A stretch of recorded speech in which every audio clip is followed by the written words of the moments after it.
आज के वीडियो में हम एक हाइब्रिड धान की ऐसी किस्म के बारे में बात करने वाले हैं जो लगभग मध्यम अवधि में तैयार हो जाती है। बौने इसके पौधे होते हैं, गिरने के प्रति बहुत अच्छी सहनशील है, बीमारियों के प्रति भी बहुत अच्छी सहनशील है और बम्पर पैदावार भी देती है। तो चलिए ज़्यादा टाइम नहीं लेते हैं, वीडियो स्टार्ट करते हैं।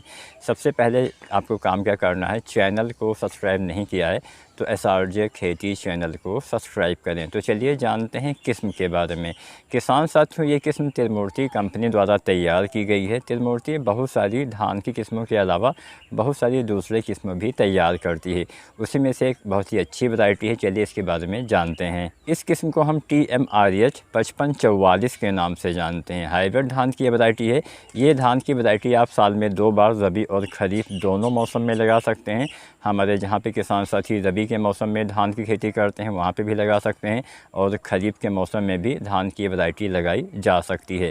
दोनों जगह पे पकने के अवधि में थोड़ा डिफरेंस हो सकता है। तो चलिए जानते हैं कितने दिन में कहाँ पे तैयार हो जाएगी। किसान साथियों, धान की वैरायटी खरीफ के मौसम में जल्दी पक के तैयार हो जाती है। लगभग 115 से 120 दिन में ये किस्म पक के तैयार हो जाएगी। तो अगर आप खरीफ के मौसम में लगाने वाले हैं तो ये बहुत ही जल्दी तैयार हो जाएगी, जिससे आप दूसरी फसल समय से ले पाएंगे। अगर आप रबी के सीज़न में धान की इस किस्म का चुनाव करते हैं, लगाते हैं, तो ये किस्म रबी के मौसम में थोड़ा 10 दिन ज़्यादा समय लेने वाली है। लगभग 125 से 135 दिन में पक के तैयार हो जाएगी। हालांकि ये जो पकने का समय होता है, ये क्षेत्र के आधार पे, भौगोलिक परिस्थितियों के आधार पे, पानी देने के तरीके के आधार पे इसमें कुछ डिफरेंस भी 5 से 7 दिन का हो सकता है। इस बात का भी आपको ध्यान रखना पड़ेगा। फिलहाल एक मध्यम अवधि में बम्पर पैदावार ये आपको देने वाली है। चलिए दूसरी विशेषताओं के बारे में हम जान लेते हैं।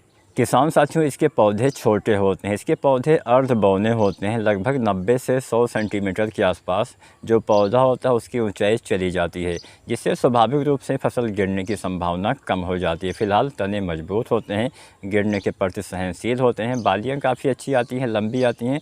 बालियों के अंदर दाने की संख्या आपको अच्छी देखने को मिल जाती है। इसमें कल्ले की संख्या भी काफ़ी अच्छी देखने को मिल जाती है। अब हम बात करते हैं दाने के प्रकार के बारे में। इसके दाने लंबे और मोटे होते हैं, वजनदार दाने होते हैं। इसमें मिलिंग परसेंटेज अच्छा निकलता है और खड़े चावल की रिकवरी, यानी इसके चावल कम टूटते हैं। खड़ा चावल इसमें आपको ज़्यादा देखने को मिलता है, जिससे आपको एक अच्छी कीमत बाज़ार में देखने को मिल जाती है। किसान साथियों, धान की इस वैरायटी में बीमारी के प्रति अच्छी सहनशीलता पाई जाती है। धान की इस वैरायटी में BLB की प्रतिरोधी क्षमता पाई जाती है और ब्लास्ट की भी प्रतिरोधी क्षमता पाई जाती है।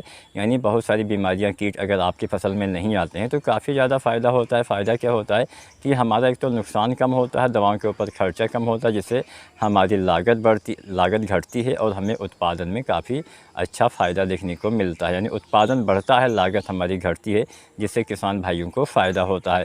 तो ये किस्म आप लगा सकते हैं। गिरने के प्रति सहनशील वैरायटी है, अर्ध बौने पौधे होते हैं, मध्यम जल्दी तैयार होने वाली किस्म है और बम्पर उत्पादन भी आपको ये किस्म त्रिमूर्ति की दे सकती है। किसान साथियों, धान की एक किस्म आंध्र प्रदेश, बिहार, छत्तीसगढ़, हरियाणा में लगा सकते हैं। इसके अलावा झारखंड, मध्य प्रदेश, उड़ीसा, महाराष्ट्र में लगा सकते हैं। इसके अलावा पंजाब, तेलंगाना, उत्तराखंड, उत्तर प्रदेश और पश्चिम बंगाल में भी इसको आप लगा सकते हैं। यानी भारत के बहुत सारे राज्यों में धान की इस किस्म का आप चुनाव करके बढ़िया उत्पादन ले सकते हैं।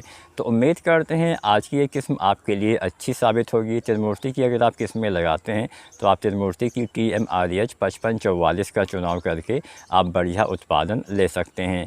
आज की वीडियो जानकारी पसंद आई हो तो आप लाइक शेयर करें, SRJ खेती चैनल को सब्सक्राइब करें। धन्यवाद।